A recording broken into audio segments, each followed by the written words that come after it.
Okay, இன்னைக்கு இந்த வீடியோல ஆப்பிள் ரீசெண்டா ரிலீஸ் பண்ண iOS 16ல எனக்கு ரொம்ப பிடிச்ச 10 ஃபீச்சர்ஸ் என்னெல்லாம் அப்படிங்கறத கவர் பண்ணிருக்கேன். சோ வீடியோவை கடைசி வரைக்கும் பாருங்க. பார்த்து முடிச்சதுக்கு அப்புறம் இந்த 10 ஃபீச்சர்ஸ்ல எது உங்களுக்கு பிடிச்சிருக்கு அப்படிங்கறது கீழ கமெண்ட்ல மென்ஷன் பண்ணுங்க. அதே மாதிரி லைக், ஷேர், சப்ஸ்கிரைப் இதெல்லாம் பண்ணிருங்க. பை தி வே, நான் கார்த்தி. நீங்க பார்த்துட்டு இருக்கிறது டெக் 47. உங்களோட டைம் வேஸ்ட் பண்ணாம வாங்க டைரக்டா வீடியோக்குள்ள போலாம்.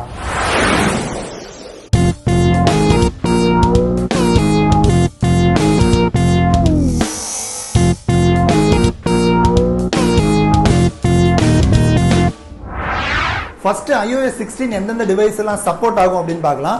iPhone 8ல இருந்து மேல இருக்கிற எல்லா டிவைசஸுக்குமே சப்போர்ட் ஆகும். SE சீரிஸ்ல SE1க்கு மட்டும் சப்போர்ட் ஆகாது. SE2 அண்ட் SE3 அதாவது 2020 2022 இந்த ரெண்டு சீரிஸ்க்குமே சப்போர்ட் ஆகுது. நீங்க இதுல என்ன ஃபோன் யூஸ் பண்றீங்க அப்படிங்கறது கீழ கமெண்ட்ல மென்ஷன் பண்ணுங்க. அதே மாதிரி iOS 16 அப்கிரேட் பண்ணிட்டீங்களா இல்லையா அப்படிங்கறதும் கீழ கமெண்ட்ல மென்ஷன் பண்ணுங்க. நான் பார்த்து தெரிஞ்சுக்கிறேன். நம்ம லிஸ்ட்ல ஃபர்ஸ்ட் இருக்கிற ஃபீச்சர் பாத்தீங்க அப்படின்னா ஹாப்டிக். ஸோ ஆப்பிளை பொறுத்த வரைக்கும் பார்த்தீங்க அப்படின்னா அவங்களோட ஹாப்டிக் என்ஜின், ஹாப்டிக் ஃபீட்பேக் இது எல்லாமே ரொம்ப சூப்பராக இருக்கும். அதாவது வைப்ரேஷன் ரொம்ப சூப்பராகவே இருக்கும். பட் ஏன் இந்த ஃபீச்சர் இவ்வளோ நாளாக இவங்க கொண்டு வரல அப்படின்னு தெரியல. பட் iOS 16ல புதுசாக கொண்டு வந்திருக்காங்க. ஆமாம், கீபோர்டில் நீங்கள் டைப் பண்ணும்போது ஃபோன் வைப்ரேட் ஆகும், ஒரு ஹாப்டிக் ஃபீட்பேக் கொடுக்கும். இது ஆண்ட்ராய்டில் ரொம்ப காலமாக இருக்கிறதா. பட் iOSல புதுசாக கொண்டு வந்திருக்காங்க. ரொம்ப சூப்பரான ஒரு ஃபீச்சர். இது எப்படி எனேபிள் பண்ணுறது அப்படின்னு பார்த்தீங்கன்னா, ஃபோனோட செட்டிங்ஸ் போயிட்டீங்க அப்படின்னா சவுண்ட் அண்ட் ஹாப்டிக்ஸ் அப்படின்னு ஒரு ஆப்ஷன் இருக்கும். அதில் கீபோர்ட் ஃபீட்பேக் அப்படின்னு இருக்கும். அதை ஓப்பன் பண்ணிங்கன்னா அதில் ஹாப்டிக் அப்படின்னு சொல்லி ஒரு ஆப்ஷன் இருக்கும். அதை ஆன் பண்ணி வச்சுக்கோங்க. டிஃபால்ட்டாக ஆனில் இல்லை அப்படின்னா தயவு செஞ்சு ஆன் பண்ணி வச்சுட்டு இப்போ டைப் பண்ணி பாருங்கள். கீழே கமெண்ட்டில் எப்படி இருக்குது அப்படிங்கிறதும் மென்ஷன் பண்ணுங்கள். எனக்கு ரொம்ப பர்சனலாகவே ரொம்ப பிடிச்சிருக்கு. ஆனால் டிப்பிக்கலாக ஒரு ஆப்பிள் மாதிரி தான். அதோட இன்டென்சிட்டி மாற்றுறது, எவ்வளோ வைப்ரேஷன் இருக்கும் அப்படிங்கிறது எதுவுமே சேஞ்ச் பண்ணுற மாதிரி எந்த ஆப்ஷனுமே இது வரைக்கும் கொடுக்கல. மேபி ஃபியூச்சரில் கொடுக்கறதுக்கு வாய்ப்பு இருக்குது. பட் இப்போதைக்கு எப்படி இருக்குது அப்படிங்கிறது மறக்காமல் கமெண்ட்டில் மென்ஷன் பண்ணுங்கள். நெக்ஸ்ட், மெசேஜஸ்ல எக்கச்சக்கமான ஆப்ஷன்ஸ் கொடுத்துருக்காங்க. நம்ம இந்தியாவில் அந்த அளவுக்கு iMessages யாருமே யூஸ் பண்றது கிடையாது.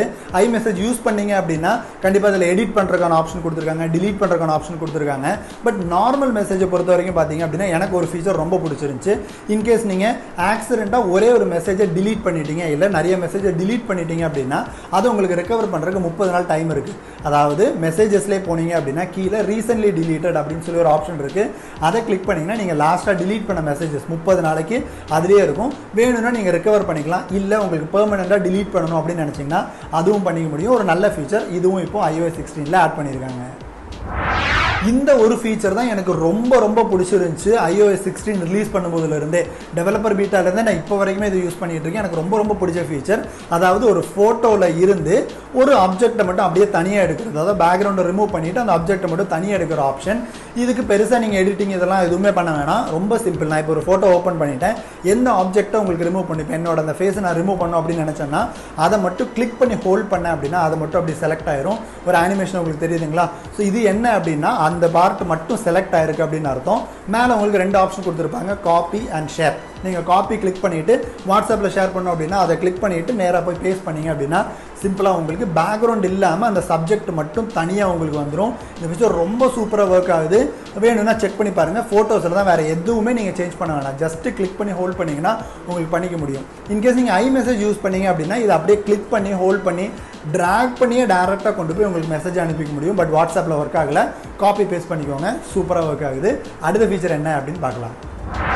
நெக்ஸ்ட் இருக்கிற ஃபீச்சரும் ஃபோட்டோஸ் ஆப்பில் தான். இப்போ நீங்கள் ஒரு வாட்ஸ்அப்பில் ஒரு மெசேஜ் வருது, இல்லை ஒரு ஃபோட்டோ வருது அப்படின்னா மேபி டூப்ளிகேட் ஃபோட்டோஸ் வர்றதுக்கான சான்சஸ் ரொம்ப ரொம்ப அதிகம். ஒரு குரூப்பில் இருந்தீங்க அப்படின்னா ஒரே ஃபோட்டோ நிறைய பேர் அனுப்புவாங்க. இது எல்லாத்தையுமே தேடி கண்டுபிடிச்சி டிலீட் பண்ணுறது அப்படிங்கிறது கொஞ்சம் கஷ்டம் தான். ஃபோனோட மெமரியும் நீங்கள் சேவ் பண்ணணும் அப்படின்னு நினச்சிங்கன்னா இப்போ ஃபோட்டோஸ்லேயே லாஸ்ட்டில் அந்த ஆல்பம் அப்படின்னு ஒரு ஆப்ஷன் இருக்கும். அதை கிளிக் பண்ணிங்கன்னா அதில் லாஸ்ட்டில் பார்த்தீங்க அப்படின்னா டூப்ளிகேட்ஸ் அப்படின்னு சொல்லி ஒரு ஆப்ஷன் கொடுத்துருக்காங்க. அதை கிளிக் பண்ணிங்கன்னா இங்கே பாருங்கள், இது எல்லாமே டூப்ளிகேட்டாக இருக்கிற ஆப்ஷன்ஸ் எல்லாமே ஃபோட்டோஸ் தான். இதில் கீழே merge அப்படின்னு ஒரு ஐக்கன் கொடுத்துருக்காங்க. அந்த merge கிளிக் பண்ணிங்கன்னா ரெண்டுமே சேர்ந்து ஒரே ஒரு ஃபோட்டோவாக மாறிடும். இதில் உங்களோட ஃபோன் கண்டிப்பாக ஸ்டோரேஜ் சேவ் பண்ணிக்க முடியும். ரொம்ப நல்ல ஒரு ஃபீச்சர் தான். வேணா யூஸ் பண்ணி பாருங்கள். iOS 16ல அடுத்து வந்திருக்க ஒரு முக்கியமான ஒரு ஃபீச்சர் ஹெல்த் ஆப்பில் தான். ஹெல்த் ஆப்பில் மெடிகேஷன் ஆட் பண்ணிக்க முடியும். இப்போ நீங்கள் கண்டினியூஸாக டெய்லி ஒரு மாத்திரை போடுறீங்க, இல்லை மெடிகேஷன் ஏதாவது எடுத்துகிட்டு இருக்கீங்க அப்படின்னா இந்த ஹெல்த் ஆப்பில் போயிட்டு மெடிகேஷன் அப்படிங்கிறதுல போய் ஆட் நியூ மெடிகேஷன் அப்படின்னு கிளிக் பண்ணிவிட்டு என்ன மெடிசனோ அந்த மெடிசனை டைப் பண்ணி கொடுத்து அதோட டீட்டெயில்ஸ் எல்லாமே கொடுத்துட்டு எப்போ நீங்கள் சாப்பிடுவீங்க, மார்னிங்கா, ஆஃப்டர்நூனா, ஈவினிங்கா, இந்த மாதிரி டீட்டெயில் எல்லாமே ஃபில் பண்ணி கொடுத்துட்டீங்க அப்படின்னா அந்த டைமுக்கு கரெக்டாக உங்களுக்கு ஒரு நோட்டிஃபிகேஷன் கொடுத்துக்கிட்டே இருக்கும். நீங்கள் மெடிசின் மறக்காமல் எடுக்கிறதுக்கான ஒரு ஈஸியான வழியாக இருக்கும். ஹெல்த் ஆப்பில் கொடுத்துருக்காங்க, மறக்காமல் செக் பண்ணி பாருங்கள். இதுக்கு முன்னாடி வந்திருந்த iOS-ஓட வேர்ஷன்லேயே பார்த்தீங்க அப்படின்னா ஃபோட்டோவிலேருந்து லைவாக அந்த டெக்ஸ்ட்டை காப்பி பண்ணுற ஆப்ஷன் கொண்டு வந்திருந்தாங்க. பட் இப்போ பார்த்தீங்க அப்படின்னா உங்களுக்கு ஒரு வீடியோவிலேருந்து கூட அந்த லைவாக ஒரு டெக்ஸ்ட்டை காப்பி பண்ண முடியும். காப்பி மட்டும் கிடையாதுங்க, டிரான்ஸ்லேட்டும் பண்ண முடியும். இப்போ ஃபார் எக்ஸாம்பிள் இந்த வீடியோவில் பார்த்தீங்க அப்படின்னா நான் ஜஸ்ட் பாஸ் பண்ணிட்டேன். பாஸ் பண்ணதுக்கப்புறம் இந்த ஒரு வேர்டு மட்டும் நான் அப்படி செலக்ட் பண்ணேன் அப்படின்னா எனக்கு கீழே ஒரு ஐக்கன், ரைட் சைடில் ஒரு ஐக்கன் வந்திருக்கு இல்லைங்களா, இதை நான் கிளிக் பண்ணிவிட்டு நான் அந்த வேர்டை மட்டும் செலக்ட் பண்ணிட்டேன் அப்படின்னு எனக்கு அங்கேருந்து காப்பி பண்ணிக்க முடியும். கீழே டிரான்ஸ்லேட்னு ஒரு ஆப்ஷன் வரும், நான் அதை கிளிக் பண்ணால் டிரான்ஸ்லேட்டும் பண்ணிக்க முடியும். இது கேமரா ஆப்லையும் டேரெக்டாக ஒர்க் ஆகுது. ரொம்ப யூஸ்ஃபுல்லான ஒரு ஃபீச்சர். ஏஐ யூஸ் பண்ணி நிறையாவே இந்த iOS 16 கொண்டு வந்திருக்காங்க. அதில் வந்து ஒரு முக்கியமான ஃபீச்சர், யூஸ் பண்ணி பாருங்கள், ரொம்ப ஹெல்ப்ஃபுல்லாக இருக்கும். நம்ம பார்க்க போகிற அடுத்த ஃபீச்சர் கஸ்டமைசேஷன் ரிலேட்டடான ஒரு ஃபீச்சர். அதாவது லாக் ஸ்க்ரீனில் நிறைய சேஞ்சஸ் கொண்டு வந்திருக்காங்க. இன்கேஸ் லாக் ஸ்க்ரீனை பற்றி மட்டும் தனியாக ஒரு வீடியோ வேணும்னா கேளுங்க, கண்டிப்பாக அதை மட்டுமே 10 நிமிஷம் பேசுகிறதுக்கான ஒரு வீடியோ இருக்குது. வேணும்னா கீழே கமெண்ட்டில் மென்ஷன் பண்ணுங்கள், கண்டிப்பாக நான் உங்களுக்கு கிரியேட் பண்ணுறேன். பேசிக்காக என்னெல்லாம் பண்ணலாம் அப்படிங்கிறது மட்டும் நான் இப்போ சொல்லிடுறேன்.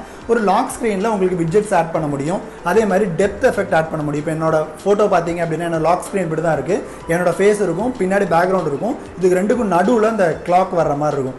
அதே மாதிரி கிளாக்கோட ஃபாண்ட் சைஸ் உங்களுக்கு மாற்றலாம், ஃபாண்ட்டை மாற்றலாம், அதே மாதிரி ஃபாண்ட்டோட கலர் மாற்ற முடியும். இந்த மாதிரி நிறைய ஆப்ஷன்ஸ் கொடுத்துருக்காங்க. இதை தவிர விட்ஜெட்ஸ், இப்போ ஒரு பேட்டரியோட பர்சன்டேஜ், இல்லை ஒரு வெதரோட ஒரு விட்ஜெட், இந்த மாதிரி இருக்க எல்லாமே உங்களுக்கு ஆட் பண்ணிக்க முடியும். அதுக்கான ஒரு ஆப்ஷன் அவைலபிளாக இருக்குது. ஸோ இதேமாதிரி தேர்ட் பார்ட்டி விட்ஜெட்ஸும் வரும் அப்படின்னு சொல்லியிருக்காங்க. 1-2 தேர்ட் பார்ட்டி விட்ஜெட்ஸ் வர ஆரம்பிச்சிருச்சு. இப்போ தான் ரிலீஸ் பண்ணியிருக்காங்க. கூடிய சீக்கிரம் இன்னும் நிறைய விட்ஜெட்ஸ் வரும் அப்படின்னு எதிர்பார்க்குறோம்.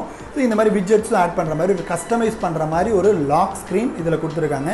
இதை தவிர பார்த்தீங்க அப்படின்னா நிறைய லாக் ஸ்க்ரீன் உங்களுக்கு ஆட் பண்ணி வச்சுக்க முடியும். ஆட் நியூ இப்படி கிளிக் பண்ணிங்க அப்படின்னா உங்களுக்கு நிறைய லாக் ஸ்க்ரீன் ஆட் பண்ணிக்க முடியும். இதிலிருந்து எந்த லாக் ஸ்க்ரீன் உங்களுக்கு பிடிச்சிருக்கோ அதுவும் நீங்கள் அப்பப்போ செலக்ட் பண்ணி யூஸ் பண்ணிக்கலாம். இந்த வாட்ச் ஃபேஸஸ் எல்லாம் வைக்கிறோம் இல்லையா, அதே மாதிரி வச்சுக்கிற மாதிரி தான் ஒரு ஃபீச்சர் கொடுத்துருக்காங்க. செக் பண்ணி பாருங்கள், எனக்கு ரொம்ப பிடிச்சிருந்துச்சு. நீங்களும் வேணும்னா அதுவும் ட்ரை பண்ணி பாருங்கள். நெக்ஸ்ட்டு மெயில் அப்ளிகேஷனில் பிடிச்ச எனக்கு 2 ஃபீச்சர். ஒன்று, நீங்கள் சென்ட் பண்ண மெயிலை உங்களுக்கு அன்டூ பண்ண முடியும், அதாவது திருப்பி உங்களுக்கு எடிட் பண்ணி புதுசாக ஒரு மெயில் மாதிரி அனுப்ப முடியும். அது ஒன்று. ரெண்டாவது பார்த்தீங்க அப்படின்னா உங்களுக்கு ஷெட்யூல் பண்ணி அனுப்ப முடியும். இது 2 எப்படின்னு நான் உங்களுக்கு சொல்கிறேன். மெயிலில் இப்போ நான் இந்த ஒரு மெயிலுக்கு நான் ரிப்ளை பண்ணுறேன், ஜஸ்ட்டு சென்டை கிளிக் பண்ணிட்டேன் அப்படின்னா எனக்கு டேரெக்டாக கீழே அன்டூ சென்ட் அப்படின்னு சொல்லி ஒரு ஆப்ஷன் இருக்கும், அன்டூ சென்ட் இமெயில் அப்படின்னு சொல்லி ஒரு ஆப்ஷன் இருக்கும். அதை கிளிக் பண்ணிட்டேன் அப்படின்னா திருப்பி எனக்கு அதே மெயில் ஓப்பன் ஆகும். நான் டைப் பண்ணிவிட்டு ஏதாவது சேஞ்சஸ் பண்ணணும் அப்படின்னா அது பண்ண முடியும். பை டிஃபால்ட்டாக இந்த அன்டூ ஆப்ஷன் வந்து 10 செகண்ட்ஸ்க்கு இருக்கும். இதே மெயில் செட்டிங்ஸ்க்குள்ள போயிட்டு உங்களுக்கு அன்டூ டைமிங் சொல்லி ஒரு ஆப்ஷன் இருக்குது. அதை கிளிக் பண்ணிட்டீங்க அப்படின்னா அதில் உங்களுக்கு 30 செகண்ட் வரையுமே சேஞ்ச் பண்ணி வச்சுக்க முடியும். இந்த ஆப்ஷனை செக் பண்ணி பாருங்கள். இதை தவிர எனக்கு மெயில் இன்னொரு பிடிச்ச ஆப்ஷன் என்ன, ஷெட்யூல் பண்ணுறது.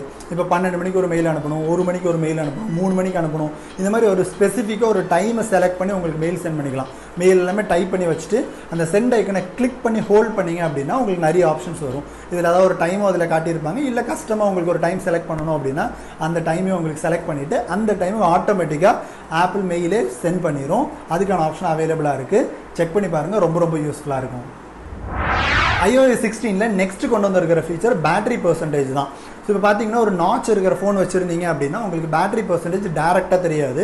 கண்ட்ரோல் சென்டர் மேலேருந்து கீழே இழுத்தீங்க அப்படின்னா தான் உங்களுக்கு பேட்டரி பர்சன்டேஜ் எவ்வளோ இருக்குது அப்படிங்கிறது தெரிஞ்சிட்டு இருந்துச்சு. பட் இப்போ அந்த iOS 16 நார்மலாக செட்டிங்ஸில் போய் பேட்டரியில் போனீங்க அப்படின்னா பேட்டரி பர்சன்டேஜ் ஆன் பண்ணுறதுக்கு ஆப்ஷன் கொடுத்துருக்காங்க. அதை ஆன் பண்ணிட்டீங்க அப்படின்னா டேரெக்டாகவே உங்களுக்கு பேட்டரி பர்சன்டேஜ் தெரிய ஆரம்பிச்சிடும். பட் இப்போதைக்கு iOS 16 வரைக்கும் பார்த்தீங்க அப்படின்னா 10R, 11, 12 மினி அண்ட் 13 மினி இந்த 4 ஃபோனுக்கு இப்போதைக்கு இந்த பேட்டரி பர்சன்டேஜ் வர்றதில்லை. பட் நான் பார்த்தீங்க அப்படின்னா டெவலப்பர் பீட்டா தான் யூஸ் பண்ணுறேன், 16.1 யூஸ் பண்ணிகிட்டு இருக்கேன். இந்த வெர்ஷனில் iPhone 10Rலேயுமே அந்த ஃபீச்சர் வர ஆரம்பிச்சிருச்சு. ஸோ கண்டிப்பாக 16.1 வரும்போது எல்லாருக்குமே இந்த ஃபீச்சர் எனேபிள் ஆக ஆரம்பிச்சிடும், கன்ஃபார்மாக ஆயிரும். ஸோ செக் பண்ணி பாருங்கள். கொஞ்ச நாள் வெயிட் பண்ணிங்க அப்படின்னா எல்லா ஃபோனுக்குமே வந்துடும். நம்ம லிஸ்ட்டில் நெக்ஸ்ட் இருக்கிற ஃபீச்சர் பார்த்தீங்க அப்படின்னா ஃபோட்டோஸ் ஆப்பில் தான். இப்போ ஃபோட்டோஸ் ஆப்பில் ரீசென்ட்லி டிலீட்டட் அப்புறம் ஹிடன் இந்த மாதிரி 2 ஆப்ஷன் இருக்குது. iOS 15 வரைக்கும் பார்த்தீங்க அப்படின்னா டேரெக்டாக கிளிக் பண்ணால் அது அப்படியே ஓப்பன் ஆகிற மாதிரி தான் இருந்துச்சு, லாக் எதுவுமே வைக்க முடியாது. பட் இப்போ பார்த்தீங்க அப்படின்னா செட்டிங்ஸில் போய் ஃபோட்டோஸில் யூஸ் ஃபேஸ் ஐடி அப்படின்னு ஒரு ஆப்ஷன் கொடுத்துருக்காங்க. இது எனேபிள் பண்ணிட்டீங்க அப்படின்னா உங்களுக்கு ரீசென்ட்லி டிலீட்டடும் அதே மாதிரி ஹிடனும் இந்த 2 ஃபோல்டர் மட்டும் ஓப்பன் பண்ணுறதுக்கு உங்களுக்கு பாஸ்வேர்ட் கேட்கும். அதாவது உங்களோட ஃபேஸ் ஐடி இருந்தால் மட்டும்தான் ஓப்பன் பண்ண முடியும். ரொம்ப முக்கியமான ஒரு ஃபீச்சர். இவ்வளோ நாளாக இல்லை, இப்போ வந்திருக்கு. யூஸ் பண்ணி பாருங்கள், கண்டிப்பாக ஹெல்ப்ஃபுல்லாக இருக்கும். இந்த 10 ஃபீச்சர்ஸ் தான் எனக்கு பர்சனலாக ரொம்ப பிடிச்சதும் ரொம்ப யூஸ்ஃபுல்லாகவும் தோணுன ஃபீச்சர்ஸ். இதை தவிர நிறைய ஃபீச்சர்ஸ் இருக்குது. நான் முன்னாடியே சொன்ன மாதிரி இன்கேஸ் உங்களுக்கு வேணும் அப்படின்னா கமெண்ட்டில் மென்ஷன் பண்ணுங்கள். கண்டிப்பாக டெடிகேட்டடாக ஒரு வீடியோவை நம்ம கிரியேட் பண்ணிக்கலாம். ஸோ வீடியோவை இது வரைக்கும் பார்த்ததுக்கு, அதாவது கடைசி வரைக்கும் பார்த்ததுக்கு ரொம்ப நன்றி. அடுத்த வீடியோவில் சந்திக்கலாம். அது வரைக்கும் பாய் ஃப்ரம் கார்த்தி.